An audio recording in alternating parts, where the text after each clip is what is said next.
एक गांव में एक लालची व्यापारी रहता था। वह बहुत कंजूस और लालची था। वह कभी भी दूसरों की मदद करने में विश्वास नहीं रखता था। वह तो कमसल माल अधिक मुनाफे के साथ व्यापार करके अधिक से अधिक मुनाफा कमाना चाहता था। इसलिए गांव के लोग उसे ज्यादा पसंद नहीं करता था। मगर गांव में दूर दूर तक कोई और दुकान न होने से लोग उसके दुकान से खरीदने पर मजबूर था।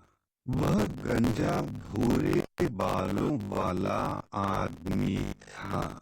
उसके सिर तांबे के कटोरे की तरह चमके हुए था। उसका एक बेटे भी था, लेकिन वह मूर्ख और अनपढ़ था।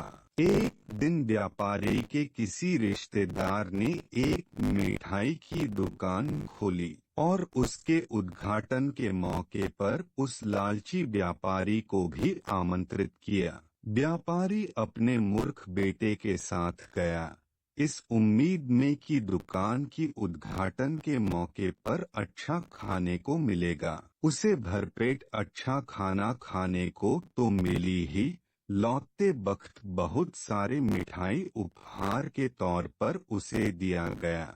वह बहुत खुश होकर मिठाई का सारा डब्बा अपनी दोनों हाथों में लेकर घर लौट रहा था। मिठाई उसने अपने बेटे को भी पकड़ने को नहीं दिया।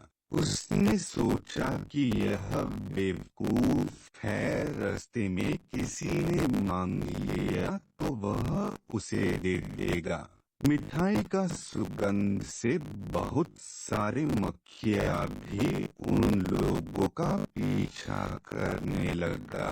तभी एक मधुमक्खी उसकी खोपड़ी पर बस गया और उसे अपने दांत जैसे डंक से डंक मार दिया।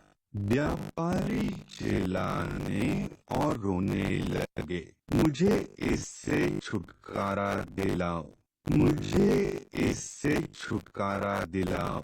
तो आसपास जा रहे लोगों में से एक ने सुझाया कि मिठाई को नीचे रखो और सर पर पगड़िया रुमाल बांध लो।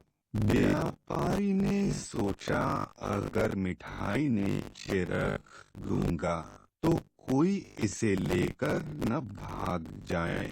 व्यापारी ने अपने बेटे से कहा, जो उसके साथ ही जा रहा था, मेरे बच्चे, मेरे सिर पर एक मक्खी डंक मार रहा है, इसे दूर भगाओ। बेटे ने कहा, अभी रुको पिताजी, एक झटका में इसे सुलझा दूंगा।